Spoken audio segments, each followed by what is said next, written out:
मैं एक रेस्टोरेंट में वेट्रेस का काम करती थी।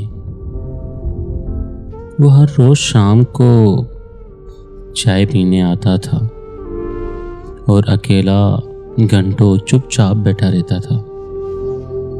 मुझे उसे देखकर अजीब बेचैनी होती थी। मेरा दिल करता था मैं उससे बात करूं, लेकिन रेस्टोरेंट की इंतज़ामिया की तरफ से किसी भी कस्टमर के साथ पर्सनल बातचीत की इजाज़त नहीं थी। मुझे हर रोज़ उसका इंतज़ार रहता था।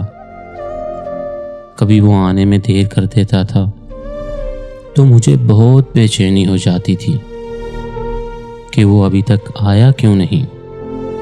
एक दिन वो रेस्टोरेंट नहीं आया तो अगले दिन जब आया तो मैंने उससे पूछ लिया कि सर आप कल नहीं आए, आपकी तबीयत तो ठीक थी ना। उसने मुस्कुराकर मुझसे मेरा नाम पूछा।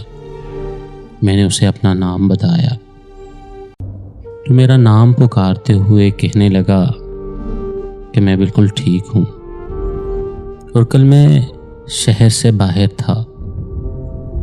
अभी मैं अगली बात करने ही लगी थी कि रेस्टोरेंट का मैनेजर आ गया और मुझे वहाँ से जाने का इशारा करने लगा।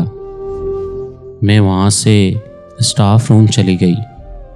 मैं रेस्टोरेंट से छुट्टी करके बाहर आई तो वो बाहर खड़ा था। मुझे देखते ही मेरे पास आया और बोला कि तुम्हारा मैनेजर अगर गुस्सा ना करे तो क्या मैं तुम्हें तुम्हारे घर तक छोड़ सकता हूँ। मैंने हंसते हुए हाँ बोल दिया। घर पहुँचने तक हम में काफ़ी जान पहचान हो चुकी थी। फिर वो मुझे हर रोज़ घर ड्रॉप करने लगा। हम दोनों में बहुत गहरा ताल्लुक़ बन चुका था। मोहब्बत थी या फिर दोस्ती, बहरहाल जो भी था बहुत खूबसूरत था। एक दिन मैंने उससे कहा कि मुझे आज रेस्टोरेंट के काम पर नहीं जाना, हम कहीं बाहर घूमने चलते हैं। उसने भी हाँ कर दी और मैं उससे मिलने चली गई। फिर उस दिन मैंने रोड पर खड़े होकर उसका 5 घंटे इंतज़ार किया, लेकिन वो नहीं आया। उसने मेरी कोई कॉल अटेंड नहीं की और मुझे बहुत ज़्यादा दुख हुआ। यहाँ तक कि मैं रोते हुए घर वापस आ गई। अगले दिन सुबह को न्यूज़ में उसकी तस्वीर देखी।